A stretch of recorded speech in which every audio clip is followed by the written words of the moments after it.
নমস্কার, আমি পিঙ্কি নিয়ে চলে এসেছি একটা নতুন ব্লগ। আশা করছি তোমরা সকলে ভালো আছো। আমি অনেক ভালো আছি। তো সকালে ঘুম থেকে উঠে সমস্ত কাজ সেরে মেয়েকে স্কুলে পাঠিয়ে দিয়ে বসে গেছি চা বানানোর জন্য, আর বানিয়ে নিয়ে বসেও গেছি। মা ছেলে মিলে এই চাটা খেয়ে নেবো। আর মৌসুমটা খুবই ঠান্ডা ঠান্ডা ছিল, কেন কি রাত্রে বৃষ্টি হয়েছে, সকালে দেখো বৃষ্টি হয়েছে। আর এই যে কাপড় চোপড়গুলো ইগনোর করো, ওগুলো শুকোতে দিয়েছি এই মাত্রই। তারপরে চা নিয়ে বসে গেলাম। আর চা খেতে খেতে ভাবছিলাম যে আমি তো রোজই ভাবি যে আমি ডায়েটিং করব। তো ডায়েটিং করব ভাবি রাত্রিরে, আর সকাল হতেই চায়ের কথা মনে পড়ে যায়। কি করব বলতে পারো? এই চা খাওয়ার নেশাটা কীভাবে ছাড়বো, আর কিভাবে আমি পাতলা হতে পারি। তো আমি অনেক কিছুই ডিসাইড করেছি যে আমি অনেকটা রোগা হব। আর এই যে আমার চুলটা দেখছি কি অনেক দিন ধরে কাটা হয়নি, তাই ভাবছি এবার দুর্গাপুজোর আগে চুলটা কেটে নেব কি নেব না, এটাই ভাবছি। তো যাই হোক, দুর্গাপুজো আসুক, তারপরে দেখা যাবে। তারপরে এই যে সকালকার জলখাবারটা বানিয়ে নিচ্ছি। তো আজকে আবদার করেছিল ছেলে যে মা আজকে একটু আলুর হালকা করে সবজি আর একটু পুরি বানিয়ে দাও, আমার খেতে ইচ্ছা করেছে। তো আমাদের দেশে মিষ্টির দোকানে হালকা একটু সবজি আর পুরি পাওয়া যায়, ও একটা ভিডিওতে দেখেছে, দেখে নাকি ওর খুবই খেতে ইচ্ছা করেছে। আমি এগুলো খেতে খুবই ভালোবাসি। ছোটোবেলায় যখন দাদু বাড়ি যেতাম, ওখানে এই ছোলার ডাল দিয়ে আলু দিয়ে একটা খুব সিম্পল সবজি পাওয়া যেত, আর একটা ডাল পুরি পাওয়া যেত যার মধ্যে ছোলার ডাল থাকতো। খেতে যা অসাধারণ লাগতো না। আমি অনেকবার বাড়িতে বানানোর ট্রাই করেছি, বাট ওই স্বাদটা আর আনতে পারিনি। তো যাই হোক, তারপরে লাঞ্চের টাইম হয়ে গেল, তাই আজকে চিকেন আনা হয়েছিল, তাই চিকেনটা বানিয়ে নিচ্ছি। এই যে মশলাটা কষাকষি করে নিচ্ছি। ছোটোবেলার কিছু কথা মনে পড়লে খুবই খুশি লাগে জানো, আবার খুবই দুঃখও লাগে।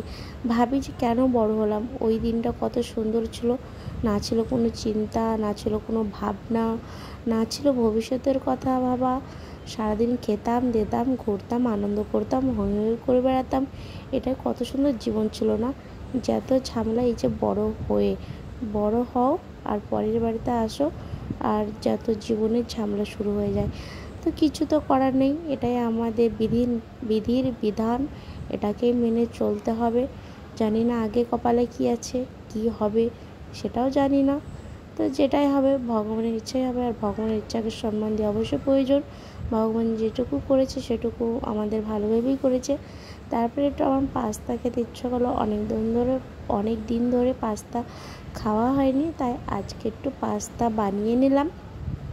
তো এই পাস্তাটা আমি কীভাবে বানিয়েছি জানো? একদম ডিফারেন্টভাবে অন্য একটা রেসিপি বানিয়েছি। তোমরা কেউ জানতে চাইলে কমেন্ট করো। আর আমার খুব হাসিও পাচ্ছিলো, পাস্তাটা আমি কী আর বলবো। তো যাই হোক, তোমরা কমেন্ট করলে আমি অবশ্যই অন্য একটা ভিডিওয় বলবো। তারপরে এই যে ছেলে মেয়েকে দিয়ে আমি নিয়ে বসে গেছি, ছেলে মেয়ে ওই ঘরে বসে খাচ্ছে, আমি এখানে বসে খাচ্ছি। তারপরে চলে আসলো একটা আমার পার্সেল। দুর্গাপুজো উপলক্ষে শাড়িটা অর্ডার করেছি। তো শাড়িটা খুব সুন্দর এসেছে। আমি তোমাদেরকে খুলেই দেখালাম না, কেন কি শাড়িটা আমি যখন পরবো ওই টাইমে তোমাদের দেখিয়ে দেবো। তারপরে আবার কি বৃষ্টি পড়ছিল ঝিপঝিপ করে, আর ঝিপঝিপ করে বৃষ্টি পড়লে তো জানোই কিছু খেতে ইচ্ছা করে। ওই ভাজাভুজি, ওই যে বললাম ডায়েটিং করব, ভাবি যেদিন বলবো যে ডায়েটিং করবো ওই দিনই নাকি আমার এত কিছু খেতে ইচ্ছা করে, এত কিছুর ক্রেভিং ওঠে। তো কিছুক্ষণে ঘরে বেগুনও ছিল, বেসনও ছিল, বানিয়ে নিলাম গরম গরম বেগুনি। তো আজকের বেগুনিগুলো কয়েকটা ফুলেছিল জানো, যেভাবে দোকানে ফুলে ওইভাবে ফুলেছিল, বাট আমি তোমাদেরকে দেখাতে পারলাম না, এটাই আফসোস রয়ে গেল। আর এই যে বেগুনি রেডি। তো অনেক কটাই ফুলেছিল, আর অনেক কটা আবার ফুলেছিল না। তো আমি আর আমার মেয়ে মিলে বেগুনি খেয়ে নিচ্ছি। তো তারপরে রাত্রিরে না আমার আবার খুব ক্রেভিং উঠেছিলো। তোমরা ভাবো আজকে কি সারাদিন ক্রেভিংয়ে উঠেছিলো? হ্যাঁ, আবার রাত্রিরে আন্ডা বিরিয়ানি বানিয়ে নিয়েছিলাম গো।